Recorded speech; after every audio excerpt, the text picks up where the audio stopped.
Hello guys, welcome back to our channel. So guys, mayroon akong isi-share sa inyo ngayon guys. So kahit konting kaalaman lang ito, sana makatulong ito sa inyo. Kung ikaw ay mahilig sa sound system, kung mahilig ka sa music, sa sound system, so para sa inyo ito guys. Okay? So guys, ano-ano ba ang dapat nating malaman sa vlog na to? Okay? So ang dapat nating malaman sa vlog na to ay speaker impedance. So ano ba itong speaker impedance? Okay? Paano ba malaman ang speaker impedance ng isang speaker? So yan yung ituturo ko sa inyo mamaya guys. Tapos ano ba yung parallel connection ng speaker at saka series connection ng speaker? Okay, yan yung ituturo ko sa inyo guys. So guys, para lang ito sa mga beginners, yung mahilig sa mga sound system. Okay? So, bakit natin kailangan malaman ang mga ganito guys? Yung speaker impedance, parallel connection, series connection.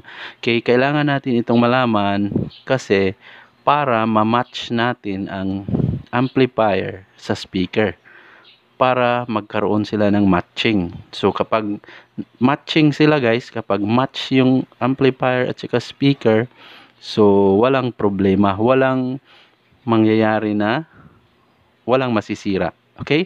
So yan yung explanation ko guys. Pag nagmatch ang dalawa, speaker at saka amplifier, matching sila.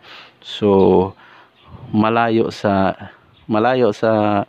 ikasisira ng ating mga speaker o kaya amplifier guys. Okay? So paano ba magkuha ng speaker impedance? Okay? So napakadali lang guys. Kailangan mo lang may tester. Ganito. Kailangan mo lang may tester. So ito, mayroon tayo ditong speaker guys, dalawa. So ang impedance ng speaker na ito guys ay 8 ohms. 8 ohms yung impedance. Tapos expected na ito guys na kahit anong speaker, depende sa manufacturer, kapag honest sila, yung mga manufacturer, honest ng mga speaker, isusulat nila dito yung tamang impedance. Okay? So ito guys, 8 ohms ang nakasulat dito. So try tayong mag-reading ng tester kung 8 ohms ba ang lalabas sa tester natin. So yung tester natin nakaselect na sa ohms. Ayan, pwede tayo sa buzzer test, pwede rin tayo dito sa ohms. Okay? Parehas lang yan sila guys. Okay, so paano natin malaman guys? Halimbawa, itong speaker na ito, wala siyang nakasulat dito. So paano natin malaman ang impedance ng speaker na ito o kaya ng ano pang mga speaker na yan? Basta walang nakasulat dito, kailangan lang natin siyang i-tester gamit ang tester tsaka sa ohms. So yan guys, 8 ohms ang nakasulat, 8 ohms, 10 watts. Okay, so kunan natin siya ng impedance. Ayan guys, oh. So tingnan natin yung tester guys. Ayan, 7.3 yung reading ng tester natin, tapos bumaba. Ayan, 7.3. So, ayan guys, ang nakasulat dito ay 8 ohms. So, gaya ng sinabi ko guys, hindi tayo mag-expect na 8 talaga ang lalabas ng ating mga speaker. So, kung anong nakasulat dito, hindi tayo mag-expect na 8 talaga exactly ang lalabas. Okay? Pero, yung 7.3, good as 8 na rin yun. Okay? So, good as 8 na rin yun. So, ayan na siya guys, 8. Nakita na natin na 8. Nakita natin na yun yung reading ng tester natin. 7.3. Itong isa guys. 7.3. 7.3 ito. Itong isa. Ayan, 7.3 din siya guys. Okay, 7.3 din siya. So, gaya ng sinabi ko nung una, hindi tayo mag-i-expect na 8 talaga exactly ang ma-reading ng ating mga tester kasi mayroong ibang mga manufacturer na hindi nila isusulat dito yung exactly na measurement. So, hindi tayo makakuha ng exact na measurement. Okay? So, 8 ohms ito guys. So, yan na guys. Naituro na natin ang ano ba yung impedance, paano ba malaman yung impedance ng isang isang speaker. So guys, ngayon turo naman natin ano ba yung parallel connection. Okay? So ano nga ba yung parallel connection? So halimbawa, mayroon tayo ditong dalawang speaker. Yan, dalawang speaker. Tapos dito yung positive ng speaker 1 at saka positive ng speaker 2. Ito yung negative ng speaker 1, negative ng speaker 2. So speaker ito guys ha. Tapos, ano ba yung parallel connection? Ganyan lang siya guys, oh. Iko-connect natin ang positive dito sa positive. Yan. Iko-connect natin ang negative dito sa negative. So, ayan na guys. Ang tawag dito ay parallel connection. Nakaparallel lang siya. Okay? So, dito na tayo magko-connect sa positive at negative. Papunta na siyang amplifier. Okay? So, guys, ano ba ang mangyayari sa speaker impedance kapag nag-parallel connection tayo guys? So ang mangyayari guys ay ganito. Speaker impedance divided by number of speakers. Okay? Kapag naka-parallel tayo, nag-divide by 2 tayo. Bakit nag-divide by 2? Dahil dalawa yung speaker natin. So ganito yan guys. So dahil 8 ohms yung speaker natin, ito 8 ohms. 8 ohms. So divided by 2, kapag nakaparallel tayo, ang labas ay 4 ohms. So, 8 ohms divided by 2, number of speakers, 2, ang labas ay 4 ohms. So, 4 ohms ang out niya guys. So, ito, yan guys. Oh. Papakita natin guys. Ito. So, itong dalawang speaker, 8 ohms, 8 ohms. Tapos, ano ba yung parallel? Ang parallel ay positive to positive. Yan lang guys. Oh. Ayan, positive, positive to positive. Tapos, negative to negative. Yan guys, oh. So, ayan na siya guys. Itong connection na ito ay parallel connection. Positive to positive, negative to negative. So, anong mangyayari sa impedance niya guys? So, ang impedance niya ay magdi-divide ng 2. So, 8 ohms divided by 2 equals 4 ohms. So, ito na yung mangyayari guys. 8 ohms divided by number of speaker, 2 equals 4 ohms. So, ito yung titingnan natin sa tester. Ito guys, oh. Dito tayo mag-test.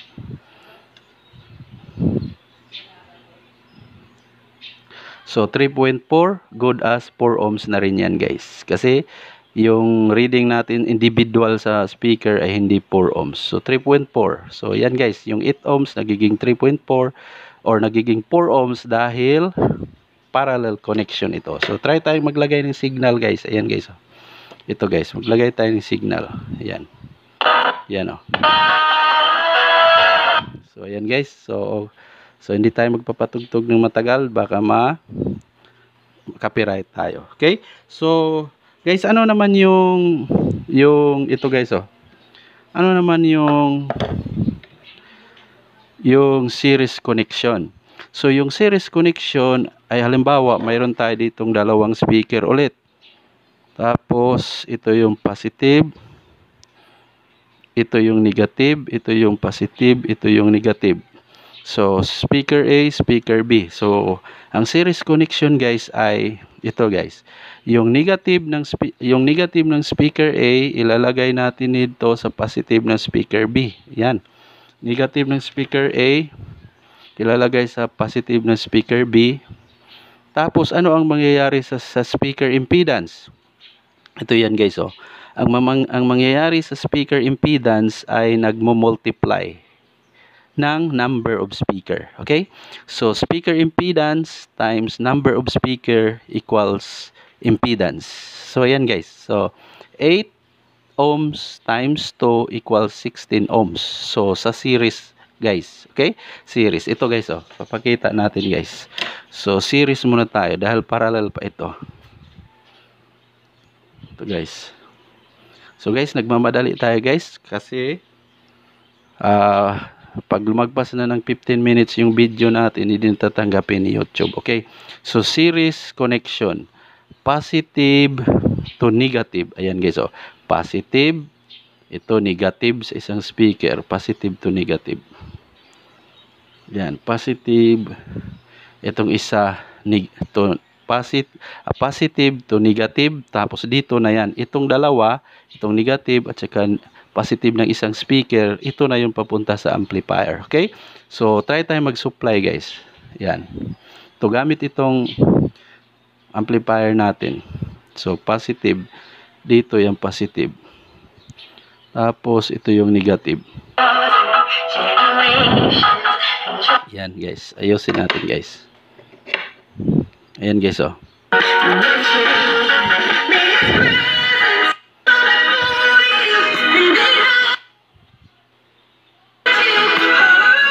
Okay. So, ayan na siya guys.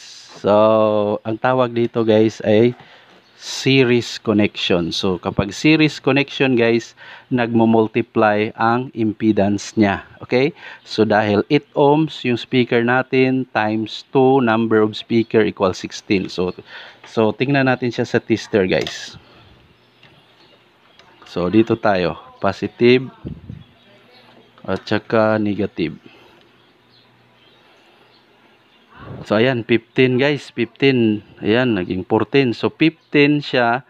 So, hindi natin nakuha yung exact 16 ohms dahil yung individual test natin kanina ay kulang siya guys. So, 3.6 lang yun. So, hindi talaga lalabas na 16 ohms. Pero good as 16 ohms na rin ito guys. Okay?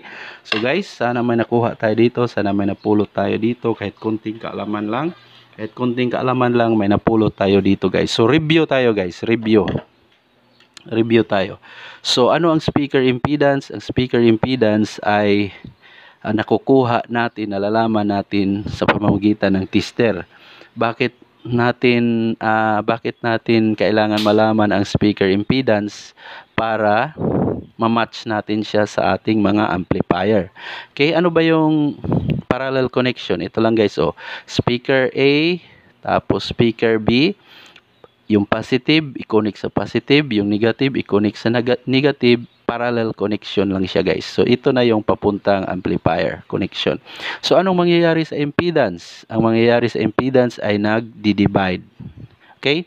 So, speaker impedance divided by number of speaker equals impedance. So, 8 ohms yung speaker natin divided by 2 dahil dalawa ang speaker natin. So, equals 4 ohms. So, 4 ohms. Napakita natin ito kanina guys.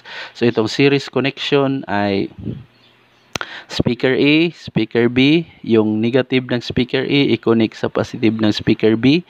Tapos, ang natira, itong positive at saka dito negative, ito na yung papunta sa amplifier. Okay?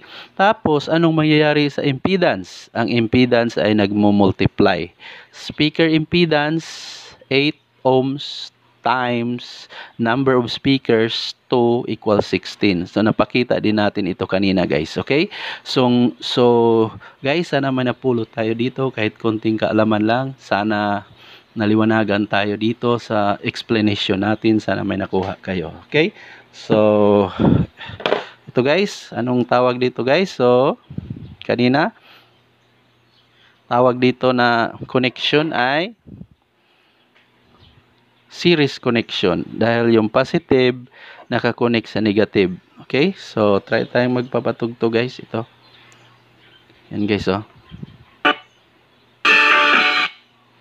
So, guys, mag-lower tayo ng volume dito sa amplifier natin guys. So, tingnan itong video ng ating amplifier. Paano natin ito ginawa? Tingnan nyo rin guys.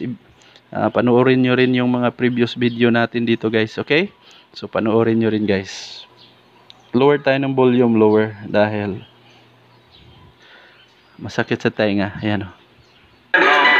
Lower pa tayo.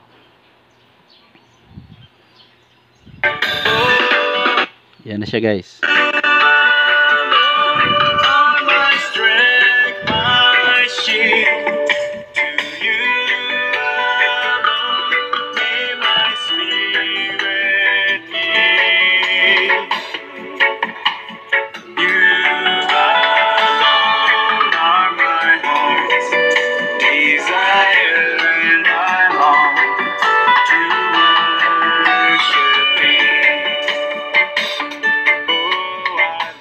Okay guys, Hanggang dito na lang ang video na to guys. Maraming salamat sa panonood.